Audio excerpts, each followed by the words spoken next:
guardians of traditional radio, as it has managed to hold its ground and maintain popularity and relevance. People still tune in to radio stations for entertainment, education, and diverse information, with new grounds open for business opportunities.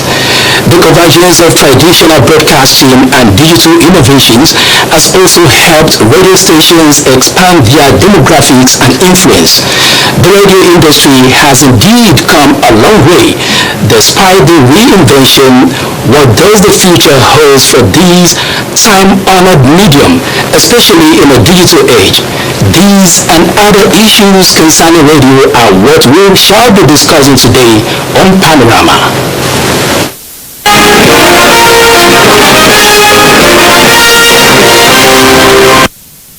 Reminded that you can follow this news broadcast live on our website at nta.ng/live and on our other social media handles displayed on your screen for updates. I am Michael Olale. Thanks for joining us. We'll be right back after this time out.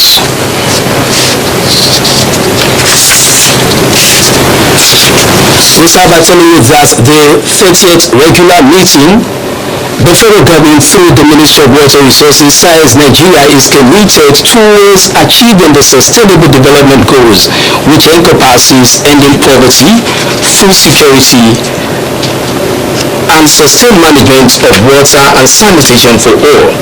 Usman Zubin reports that this came to the fore at the 30th regular meeting of Water Resources and Sanitation with the theme People, Planet and Prosperity, Promoting Water Governance for National Food Security, holding in Abuja. The objectives of government at all levels is to ensure everyone has access to safe water, sanitation and hygiene. The 30th regular meeting of the National Council of Water Resources is an opportunity to discuss development in the water sector, evaluate issues, address, identify challenges, and chart a way forward. Declaring the meeting open, Minister of SCT, represented by Permanent Secretary Ubu Samuel, encouraged the participants to come up with the relevant memoranda to address challenges of water and sanitation sector. Water infrastructure stands tall in the list of our priorities. Chairman Technical Committee and Permanent Secretary, Federal Ministry of Water Resources and Sanitation, noted that this year's council meeting will focus toward the promotion of national food security, which is also the elaboration and fashion mechanisms by which the three tiers of government as well as the private sector can utilize the farming water in our dams and reservoirs for irrigation activities.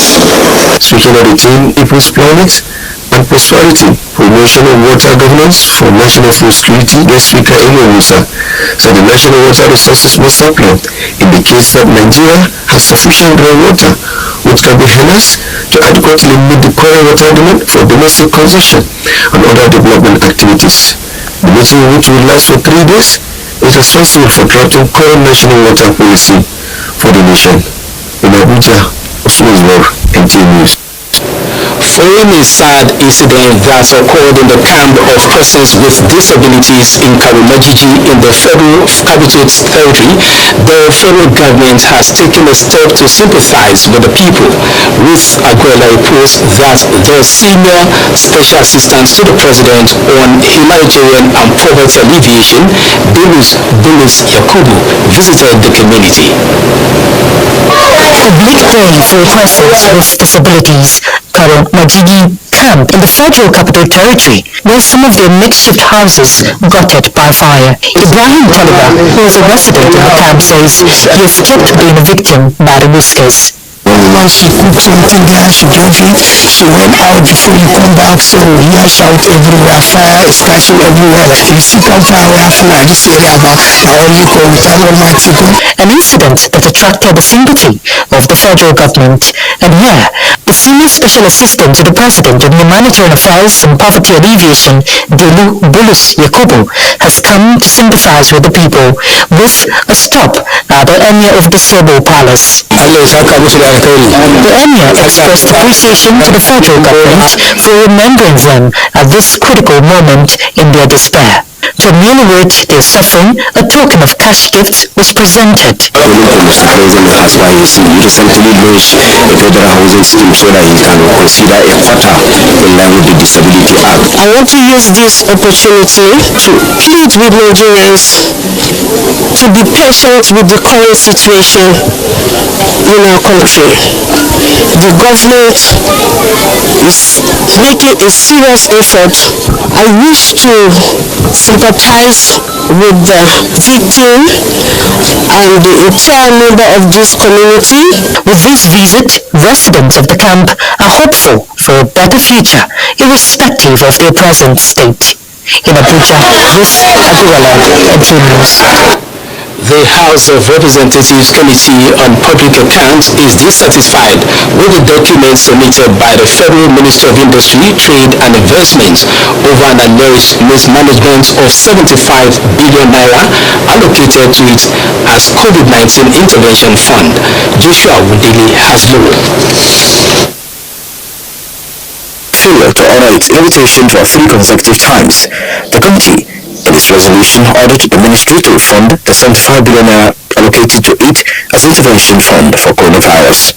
Why do they think that we should consider our position that look, the ministry, because I was thinking the ministry is coming here to tell us yes, they have paid back the money to CRF and this is the receipt. Well, I'm surprised they are talking something else. And what's my evidence that they have no account? 1, 2, 3 invitations they didn't show up.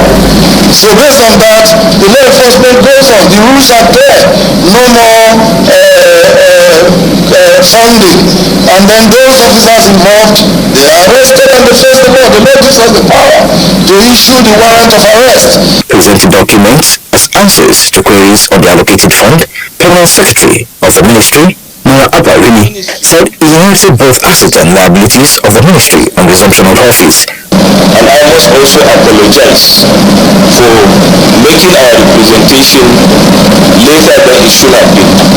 This is due to the fact that while I'm new, we also have to get some of the people who were in office while the survival fund scheme was disbursed. The letter of invitation and asking for document was specific about the need for you to even submit procurement records. You talked about beneficiaries in their thousands. Who are they? They are human beings. They should have data.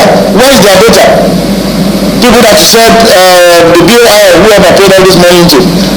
And then this document was submitted on Saturday 10th of February. When even the opportunity I gave you was that you make a submission and make that submission later by the 5th of February. Summoning the managing director of the Bank of Industry, the committee unanimously resolved to allow the agency to resubmit its report based around a complete document addressing issues within 7 working days. From the National Assembly, Joshua Ogujide, NTA News. As Nigeria joins the world to celebrate 2024 World Radio Day, Minister of Information and National Orientation Mohammed Idris urges all radio stations, whether traditional or online, to be more responsible in their operations by adhering to the principles and ethics of broadcasting. Editorial functions such as fact-checking, objectivity and balance, the minister said, must be ensured before news is released in order to uphold the credibility and trust associated with radio, which most Nigerians value highly. Mohammed Idris also urged national governments, wealthy Nigerians and other stakeholders to invest in establishing community radio stations to strengthen democracy, promote social cohesion and provide those living in rural areas with access to credible information in line with President Bola Ahmed Tinubu's renewed hope agenda. To make community radio more reliable, efficient and affordable, the minister said government has initiated necessary reforms in the process of establishing community radio stations, as 89 of such stations have already been granted granted broadcast licenses in Nigeria. He urged radio listeners to use radio to learn, grow, and make their voices heard. Governments, he added, will collaborate with UNESCO to drive reforms and develop the required capacity in the sector to strengthen radio's ability to disseminate credible and reliable information to the people. The theme for 2024 is Radio, a century of informing, entertaining, and educating. Let's pause here for some commercials. Panorama continues after this break. Please stay. The counsel of our fathers. I will urge, advise our younger generation to use talent and brain to sort out problems, not arms. Nigerian youth, let's build our nation. My advice to these young people is please do not take us back to those harrowing days. We probably do not know what it is. I believe we have fought one civil war too many in this country.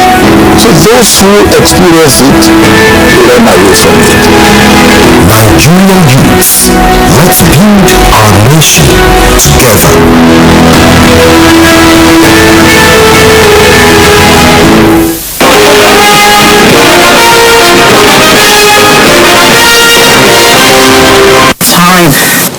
Thanks for saying. The rise of digital era is no doubt taking its toll on traditional radio.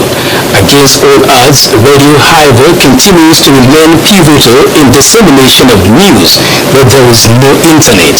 Larry Bilay takes a look at traditional radio in digital age in this special reports. It's gone past 2 o'clock right here in the city of Lagos, Nigeria. What's up, people? How are you doing? Radio as a medium of communication, information, entertainment, and education is also a reminder of its importance in promoting social cohesion. This year's observance of Radio Day is significant as it has crossed the 100-year milestone. In this digitized world, with the dominance of streaming services, the traditional radio remains afloat despite the challenges of low revenue, social media, censorship, and economic constraints. But one important thing is that the changes are even to the advantage of radio. For example, radio all the while is being portable. Radio is cheap, and now we are talking that you can listen to your radio even on phone. There are cheap phones that once you have it, just tune in and you are good to go. Its importance can never be written off in society, especially at this digital age. Radio may now be different in terms of its production processes and the kind of jobs radio professionals do. We're not going to have ordinary personalities live in the studio anymore, coming all the way to the studio to do your thing. You can be at home and do your thing, and people will listen to you everywhere in the world. That's what I'm saying. I mean, that's the future half of radio now. That human factor is still needed. So I'm not sure it's going to go out in a hurry. We will still have those that still have to do the job. We still need me to still come to say one or two things. Radio broadcasters are convinced that technology and radio have become one, and from there they can only move to where they can move to and still be relevant. The Lagos, Larry Bilay, NTA News. To continue with the topic on radio in the digital age, I have with me Cordelia Opey. She's a veteran broadcaster and former general manager of Metro FM, and she retired or voluntarily resigned, like she discussed with me earlier, as an assistant a director with the Federal Radio Corporation of Nigeria. Thanks for joining us. Thank you for having me. How are you? Good. Can you compare traditional radio then in Nigeria and what digital platform has rendered obsolete today? When you say traditional radio, I wouldn't say I even met it. Actually, when we talk about radio diffusion and stuff like that, a lot of us came after that, but comparing that to what we have now is kind of different. But I have this belief that radio is still radio. What is different is the gadget with which you're listening to it for. The gadget is different, the sound quality also different. Analog to digital, you have clearer signals, you have more frequencies, and with the recent changes, you have a lot more frequencies to work with. But still the same radio, still doing the same thing, still informing, still entertaining, and still educating people. The philosophy remains the same, gadgets may be different. And in this era of podcast live streaming on mobile devices, will traditional radio stations survive what I will describe the digital surge? Let me behave like a fellow broadcaster. Let me ask you, what is traditional radio? What do you mean by traditional radio? I'm asking. The conventional radio, the shortwave, the era of the shortwave, the medium wave, where you hardly have the clarity. Well, in some parts of the world, they still have the AM, because it's not forever gone. It's still there. There are people still catering for. And as I said, it all has to do with the audio, sound quality, and so on. And when you're also talking about radio, traditional radio, what is still traditional? Nothing is still traditional. This age we found ourselves, this is our own tradition. By 10 or so years' time, we'll be referring to whatever is now as traditional. So things are morphing, things are changing. What you call radio, traditional radio, is also morphing. That is why, like the station we visited, I'm sure they have their online presence too. There is a way you can watch the presenters. That means they too are on various platforms. So all these are just things being added to, in quote, traditional radio, to make it more accessible to everybody. So they all are on social media, Twitter, Instagram, and so on, X. They are all online, social media and all that. They are all streaming, and even people who are doing podcasting, adding visuals to it, is still a form of radio, because it's more for the ears to capture. And every other thing is just to make it more attractive, because all over people are looking for ways of making programming more attractive. It is when the program is more attractive, you'll be able to inform people well, you'll be able to entertain them and educate them. Because if you stay in your comfort zone, not changing and all that, people will leave you. So everything is morphing and everything is fitting the holes meant for them to fit in. Before we go to the next one, I wanted to ask you that how will you gauge the relevance of radio against these platforms? You know, it has to do with what people actually want to listen to. In your own view, those radio stations that has evolved to embracing the social media in this age, do you think they still maintain the captivating features, appeal, of those times? That's what I want. Now something you said, based on what people want to listen to, right? It now depends on how whatever that station is able to flow with what people want to listen to. Let's take this breakdown. There are about 33 million active social media users in Nigeria. That's the breakdown. And that according to the Broadcasters Board of Governors Gallup polls, there are about 77% Nigerians who still listen to the radio at least once a week. So, whether SM is there, whether skit makers are there presenting things we think people want to listen to, the radio is still there to do what it has to do. Now the challenge is, how attractive are the stations making their things sound to the people? It is not in the space of the producers, the radio runners and all that, to now generate content that people would like to hear. They may not not want to listen to that thing. But there is a way you package it. They would want to listen to it.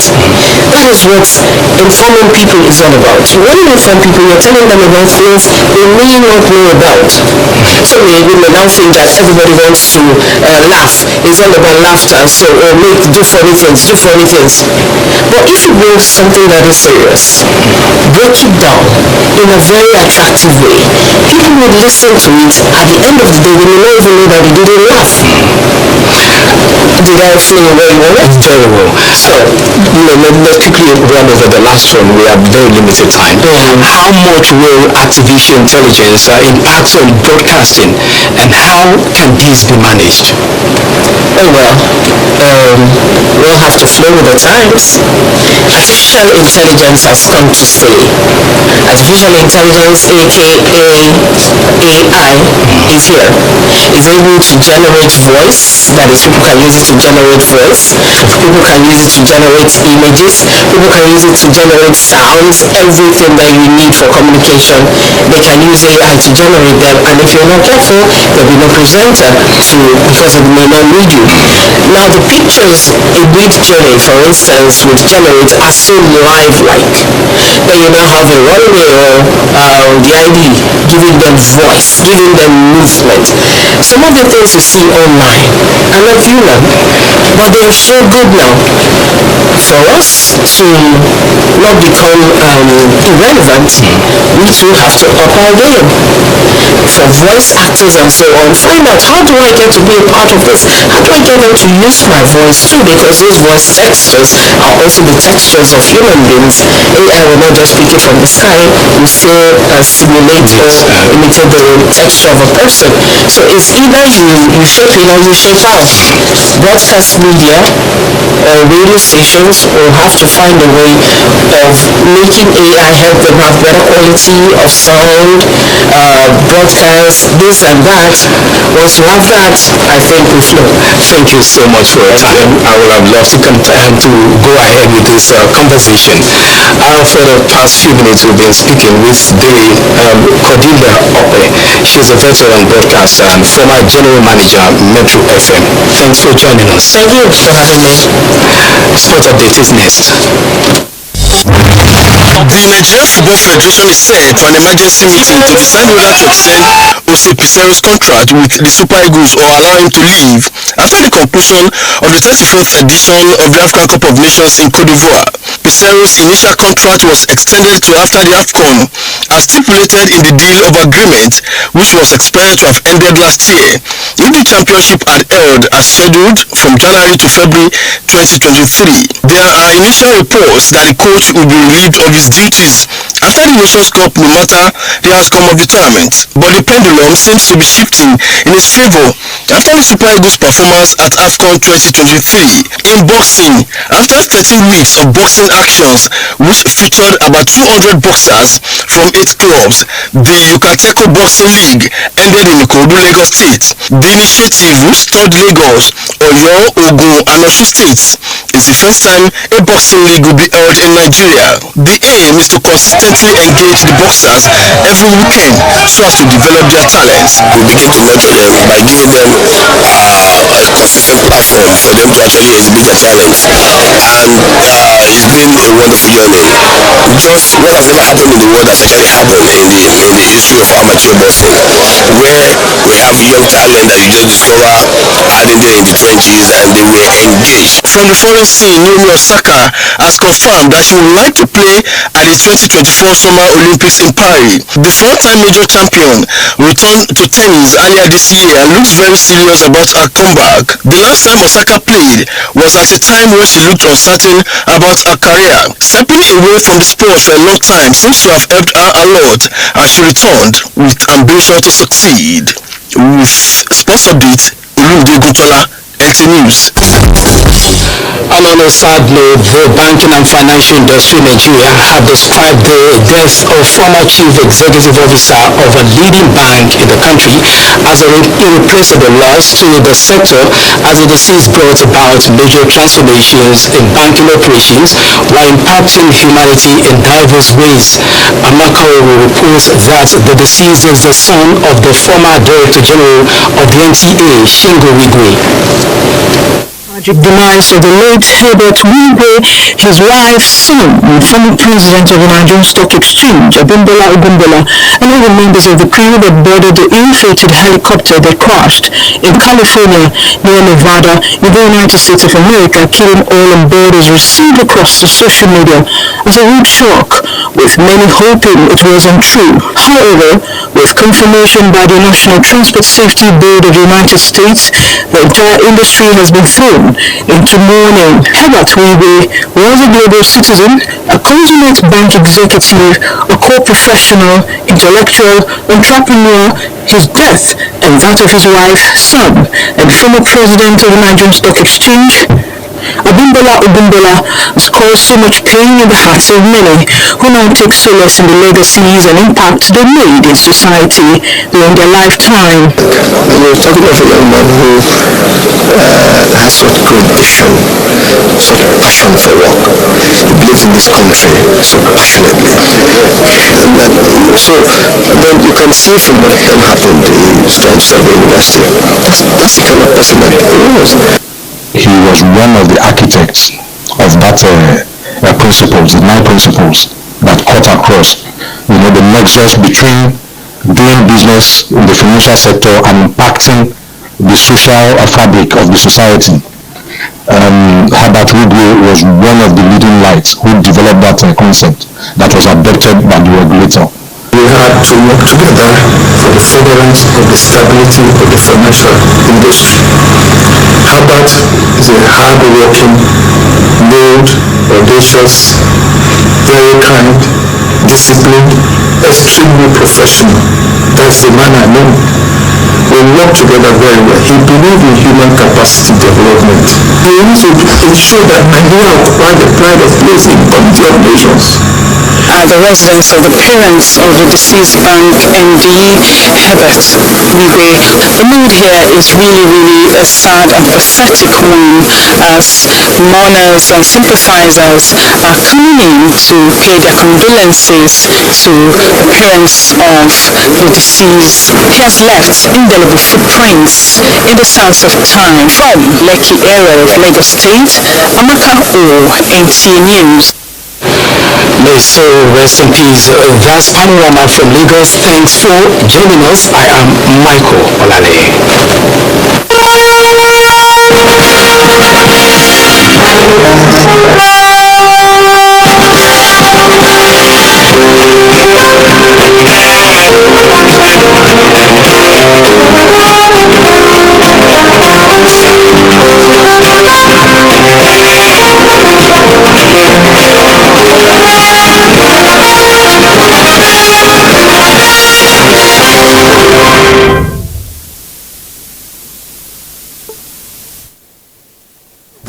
You can watch NTA International live on your TV, computer, iPad, tablet and phone.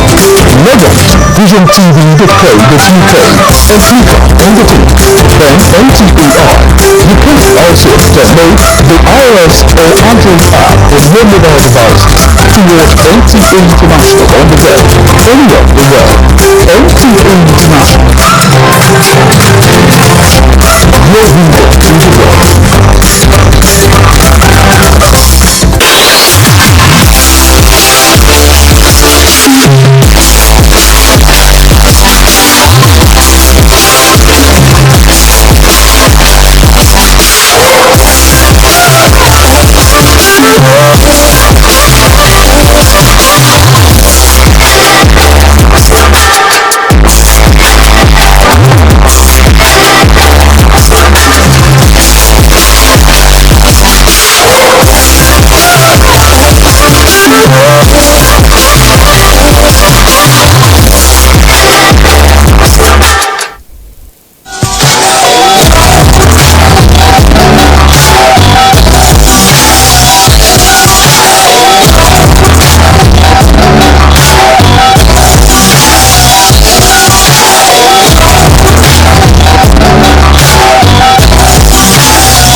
This is a media service of the NTA.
Jennifer Igwe, thank you for joining us for another episode of Environment Matters. Now, climate change and extreme weather events are affecting farmers in Nigeria like in different parts of the world, causing low crop yields and also affecting quality of crops, including agricultural productivity. Compounding the issue is access to water supply. So today on Environment Matters, we will be looking at the impact of climate change on agriculture as we interact with farmers from different parts of the country. And I can tell you for free, it is not easy to be a farmer, and the heat can be killing.